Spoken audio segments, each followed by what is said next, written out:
So let's see the next question, and the next question is very simple, I think.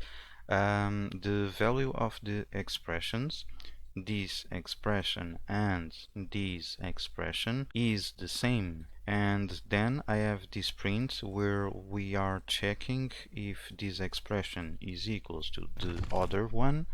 And finally, I am printing both for us to see if the result of both. The possible outputs are A, false, and B, true. Let me open the terminal and run this, and the result is true.